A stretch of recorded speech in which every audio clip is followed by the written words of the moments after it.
Conversation. America at Night with McGraw-Milhaven. He got a week off last week, but he's pressed back into duty. Of course, I'm talking about Bill Cleveland, our Westwood One America at Night traveling correspondent. Bill Cleveland, who is in charge of the website BillOnTheRoad.com. Bill Cleveland, welcome back, my friend. Hello. How was your week off? It was very good, thank you. I went traveling. I went back east. Went out to the Hamptons on Long Island. You ever been out to the Hamptons? I've not. I've been to Long Island, but I have not been to the Hamptons. I think you kind of have to be invited to the Hamptons. No, you do not have. No, you can crash the party, my friend. No, it's actually yes. There are the highfalutins out there, the Billy Joel mansions and the Jerry Seinfeld mansions, but there are also very modest homes, apartments, one-bedroom condos. You can get all sorts of stuff out in the Hamptons. Yes. All right. Well, I'll keep that in mind. I still would prefer an invitation, but I'll keep that in mind. I'll talk to Jerry and Billy and see what I can do. So there you go. All right. Sounds good. What are we talking about tonight? Where are you? Well, I just got back from Indianapolis, Indiana, kind of a special place in my travel world, because when I first decided to go into travel writing, Indianapolis was one of the first few places that I went, and over the years they've been great to me. I've always enjoyed going there, and so I got a lot of stuff to share with you about Indianapolis and things for your listeners to see and do. But before I do, I have to quickly tell you this. So I'm on my way to Indianapolis. I get a text message from a friend of mine, and she says, "Hey," she goes, "Do you want to come with us to see the Indiana Fever, women's basketball?" And I said, "No, I'm not interested in that." And then I said, "Wait." I said, "Is this the Caitlin Clark thing?" "Yes, Caitlin." I said, "You know what? I'm there. I'm there. I want to go." So I go to the game. It was right across the street, actually, from where I was staying. The arena was, and it's Caitlin Clark Fever. Everybody's got their jerseys on. Everybody's excited. The place is packed, and I happened to be there the night where she got thrown to the ground. Yeah, and stepped on or punched or something, wasn't it? Stepped on, and a girl, puts her fist right into her neck. And it was unbelievable. And I thought, well, holy cow. And, of course, it's a big, huge news story. It's all over the country. Everybody's talking about it. And I thought, I can't believe that this is the game that I go to, the one game I go to. So the next morning, I thought, I don't know, for whatever reason, I was really bothered by it. And I thought, I'm going to just write about my observations at the game. And I am, let me tell you, and people should know this, I am not qualified to talk about sports at all. Sports or food, two topics I should never be writing about. But I thought, I'm going to write about it anyway. And I'm looking right across the street at the arena as I'm writing this thing. And I don't know, maybe there were 7 paragraphs just talking about what I observed with, these young kids everywhere at the Caitlin Clark jerseys, and then just the place being packed, and then just horrible behavior and whatever. So I put this thing together. I send it out. McGraw, in 12 hours, the thing goes viral. In 2 days, it is seen by more than 5 million people. Unbelievable. And so, and 99% of the people, thank God, were in agreement with my very professional sports observations, talking about Caitlin Clark and how, again, these are just my opinions, but the WNBA doesn't seem to really, I don't know, I guess, like her very much, It's an interesting. There's a yin and a yang there. She brings a lot of attention and a lot of fans, but there's a lot of jealousy and a lot of issues. It's they're trying to work through it all. It's actually kind of really interesting. It's crazy, and so, but I thought you'd get a kick out of that. The one topic I have no business writing about, sports, will probably be the most successful Facebook post I did of the entire year on Caitlin Clark. So anyway, I really enjoyed it. The game. There you go. Sports Wrap with Bill Cleveland every Tuesday and Thursday here on America at Night. Yeah, that's right. But Indianapolis, so I've been going to Indianapolis for years, and just a handful of things people should know. So first of all, I have friends that have young kids, and they'll ask me, like, where can I go with my kids? whether they're really small or they're even teenagers, really. And I will tell them the greatest children's museum in the entire country is in Indianapolis. It's the Children's Museum of Indianapolis, and I've gone to this place probably 5 or 6 times on tours and things like that. I've gotten to know a couple people that work there, and this place is unlike any children's museum in the entire country, mainly because if you as a parent are taking your kid there, there are things you will enjoy. Even within the same exhibit, that your kid might be paying attention to one thing, but you're paying attention to something else. So you don't see like parents who are playing on their phones or just chatting amongst each other. Like, it's a really wild thing where families can go and kind of enjoy different things, but do it all together. So you've got, they've got a dinosaur exhibit, but they're not just dinosaurs. Like, you look through the window and you see people actually cleaning the dinosaur fossils that they've taken up out of the ground, in Wyoming or Montana or wherever they do that. They've got these like great nostalgic exhibits. They did one a year or two ago on Hot Wheels. So, you go and you're seeing all these cool Hot Wheels, and there's all these other little extra things you do, and activities and exhibits all around, Hot Wheels. One of my favorite things was seeing one of the golden tickets from Charlie and the Chocolate Factory they had on display. It's 5 floors. There's tons of cool stuff. And then they added an outdoor sports area. So, I can't remember, I don't know, let's just say there's 10, 12 different, sporting things. So, there's a miniature baseball stadium. There's a miniature Indy 500 track. So you go and I got a great photo. I was with my dad, I think the first time we went there, and they've got us out on these, cool race car pedal cars that you're going around a track like you're at the Indy 500. I'm telling you, it's so cool. How you have a kid? How old's your kid? Yeah, she's going to be 6 this month, actually. Okay, perfect. Indianapolis. You're in the St. Louis area, so it's like a 4-hour drive. I'm telling you, you will love this place, and your kid will love it too. So, all right. So Children's Museum in Indianapolis. All right, that's sir. one. What else you got?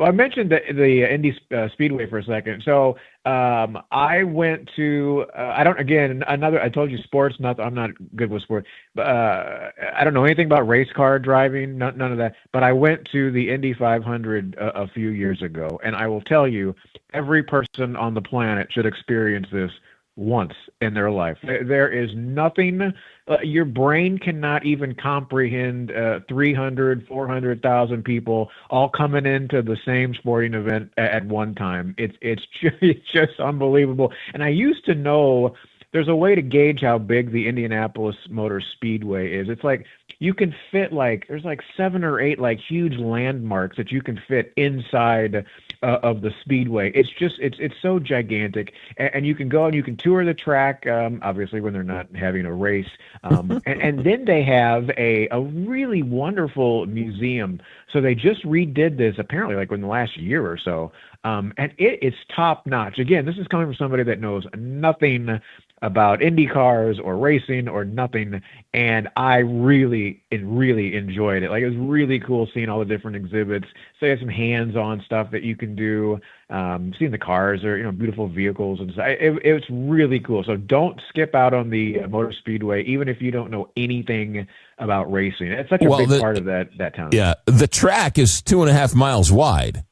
Or 2.5 miles long, right? So it's 500 miles. It's 200 laps. So I don't know anything about racing either, but I do know that it's the Indianapolis 500 and it's 200 laps, which, if my math is correct, that makes the track 2.5 miles, right, around. So that's a pretty big track. Yeah. All right, cool.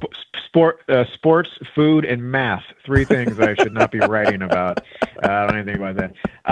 If you enjoy art and art museums, they've got some really great art museums throughout the city. I got to tour a new one that just opened, or I guess they went to a new location. It's the Contemporary Art Museum of Indianapolis. That was really that's pretty cool. A new campus they have there. They have an art museum in town, and they're going to get mad at me for saying this, but they call it Newfields. I don't know why they call it. I don't know why they just call it the Art Museum of Indianapolis or whatever. But one of the cool things that they have there, so you've probably seen these love sculptures all over the country, right? You've Yes, seen, you know, yes. talking about it says love, Right, and I used to, the O is a little skewed or sort of yes, at an angle, kind of a yes. deal. Yeah. Yeah, and I used to do a lot of trivia, and I'd ask people, well, where do you think that started? And they'd say, like, Philadelphia for brotherly love or that sort of thing. And the answer is actually Indianapolis. So it was a guy, Robert Indiana, that was his sculpture back in, I think, 1970. And so they have the original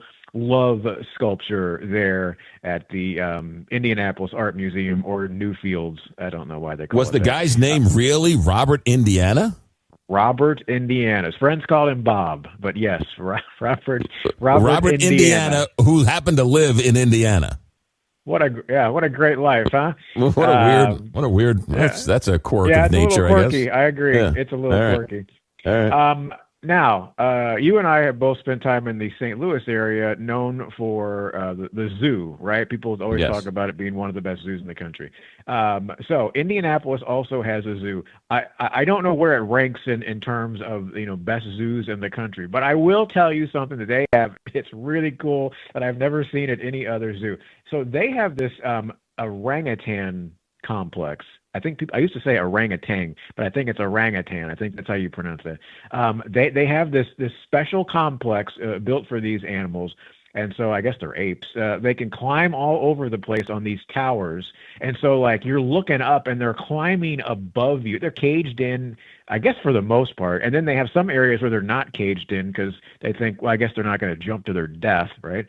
So they can kind of roam freely, and then this is really cool, and I hope they still have this because they did when I was there the last time. They had these little like stations indoors where you can play like puzzle games with them.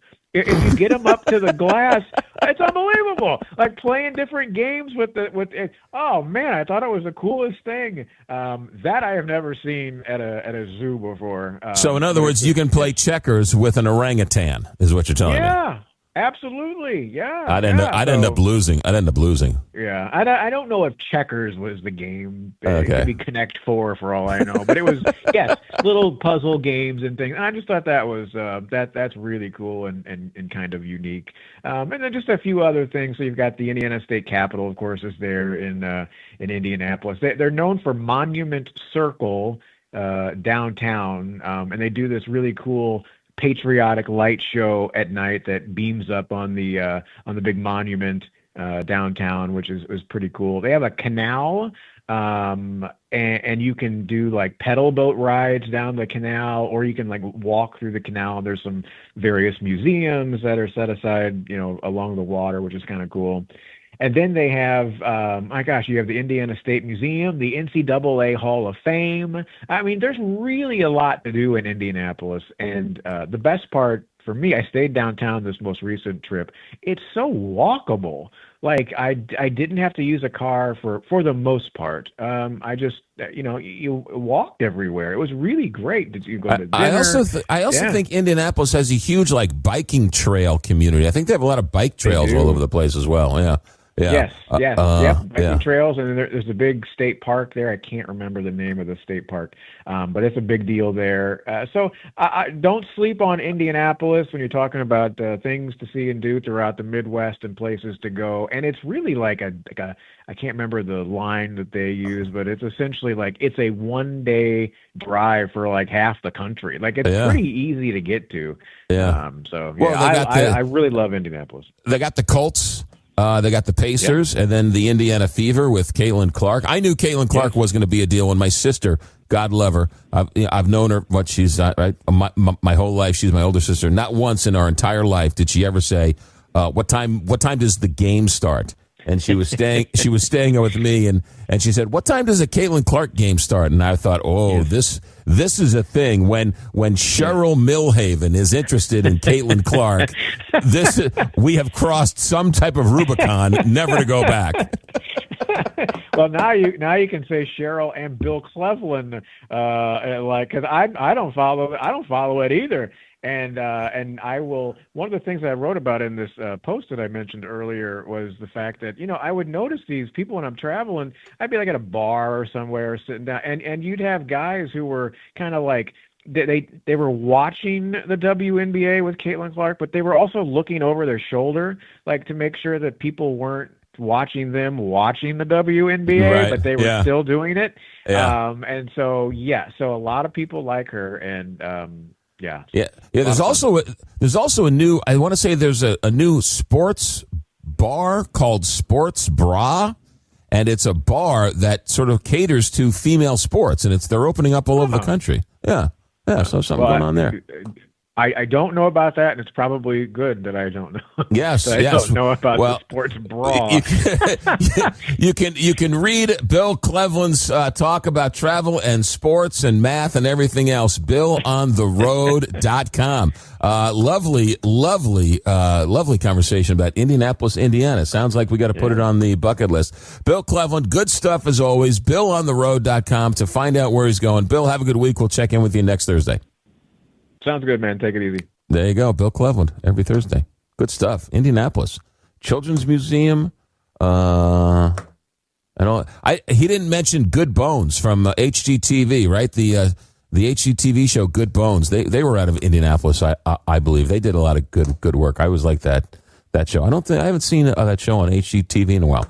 We'll come back, wrap things up. America at Night. Back in a moment. From the heart of America, this is America at Night with McGraw-Milhaven.